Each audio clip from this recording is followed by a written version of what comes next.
क्या आप जानते हैं कि एक ऐसा ईंधन भी है जो सिर्फ 1 किलोग्राम में 5 लाख मिलियन जूल तवानाई पैदा कर सकता है? मगर यही ताकत अगर बेकाबू हो जाए तो क्या अंजाम होगा? जब कोयला, पेट्रोल और गैस हमारी फिजा को जहरालूद करते हैं तो हम किस कीमत पर बिजली पैदा कर रहे हैं? क्या आपने कभी सोचा कि आपके इर्द गिर्द की बारिश दरअसल एसिड रेन हो सकती है?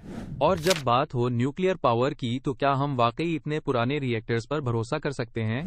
अगर एक गलती चेरनोबिल जैसा सानिया दोहरा दे तो क्या हम तैयार हैं? आखिर कब हम अपनी तवानाई की भूख और जमीन की हिफाजत के दरमियान तवाजुन कायम करेंगे?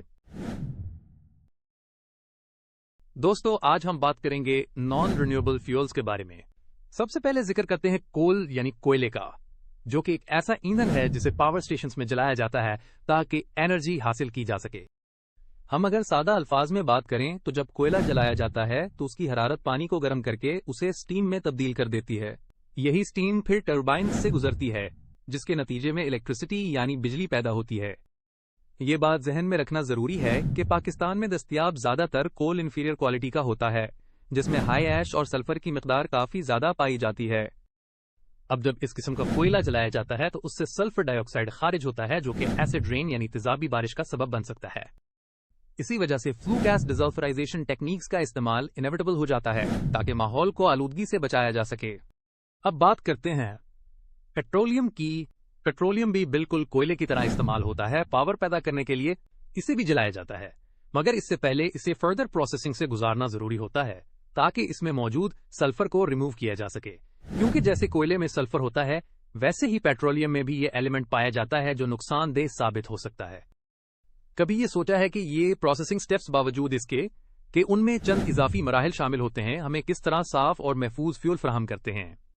याद रखें, लेड यानी सीसा भी में मौजूद हो सकता है जो एक भारी और जहरीला मेटल है और इस बात की निशानदेही करता है कि हमें बहुत एहतियात के साथ काम लेना चाहिए।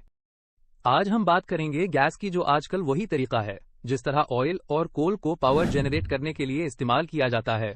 गैस भी एक प्रोसेसिंग मरहले से गुजरता है जिसमें हार्मफुल सब्सटेंसेस जैसे कि साइनाइड वगैरह को रिमूव किया जाता है ताकि उसे पावर स्टेशंस में फीड किया जा सके। आप सोचें, ये वैसे ही है जैसे आप अपनी चाय बनाने के लिए पानी को फिल्टर करते हैं ताकि वो साफ और महफूज हो जाए। अब आते हैं न्यूक्लियर फ्यूल की तरफ, जिसका एक और नाम यूरेनियम है। ये दुनिया का सबसे पावरफुल लेकिन सबसे खतरनाक फ्यूल माना जाता है। मिसाल के तौर पर 1 किलोग्राम कोल 24 मिलियन जूल्स एनर्जी पैदा करता है, जबकि यूरेनियम 1 किलोग्राम में 500,000 मिलियन जूल्स एनर्जी जनरेट करता है। ये फर्क इतना जबरदस्त है कि सोचिए, अगर आपके पास एक बड़ा टैंक हो जिसमें ये एनर्जी महफूज हो तो वो एक बिजली घर की तरह काम करता है। मगर 1986 में चेरनोबिल में होने वाला न्यूक्लियर डिजास्टर दुनिया को ये बता गया कि क्या खतरात हो सकते हैं। इस हादसे में रिएक्टर फट गया, जिसके बाद रेडिएशन फैल गई और लोगों में पैदाइशी मसाइल यानी बर्थ डिफॉर्मिटीज और कैंसर जैसे मसाइल सामने आए, जिससे सैकड़ों और हजारों अफराद मुतासिर हुए।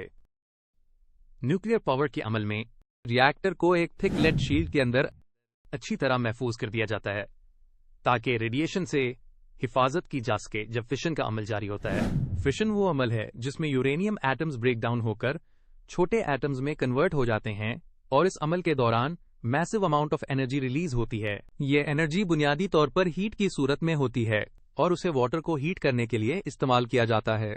इस वाटर को फिर स्टीम में कन्वर्ट किया जाता है जो टरबाइन को घुमाता है और इलेक्ट्रिसिटी पैदा होती है। एक आम राय यह है कि चाइना पाकिस्तान में जो न्यूक्लियर पावर प्लांट्स तामीर कर रहा है वो 1970 की दिहाई के पुराने डिजाइन पर मबनी है। ये बात चश्मा प्लांट्स के लिए दुरुस्त है क्योंकि उनका डिजाइन पुराना फ्रेंच मॉडल है, लेकिन कराची के K2 और K3 प्लांट्स में चाइना का जदीद हुआलोंग 1 रिएक्टर इस्तेमाल हुआ है जो उसकी अपनी ईजाद है। आज चाइना के पास जदीद न्यूक्लियर टेक्नोलॉजी है जिसे वो दूसरे ममालिक को बरामद भी कर रहा है।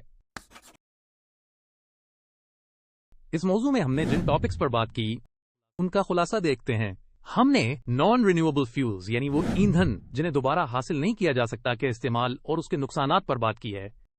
हमने कोयले का जिक्र किया जो पावर स्टेशंस में जलकर पानी को बॉयल करके स्टीम में तब्दील करता है जिससे टरबाइन्स घूमकर इलेक्ट्रिसिटी बनाते हैं। यही नहीं, लेकिन कोयले में मौजूद हाई ऐश और सल्फर की वजह से एसिड रेन का खतरा होता है, इसलिए फ्लू गैस डिसल्फराइजेशन टेक्निक्स इस्तेमाल की जाती हैं। आगे बढ़कर पेट्रोलियम पर डिस्कशन हुई, जिसको जलाने से पहले प्रोसेसिंग की जरूरत होती है ताकि हार्मफुल सब्सटेंसेस जैसे सल्फर और लेड को रिमूव किया जा सके।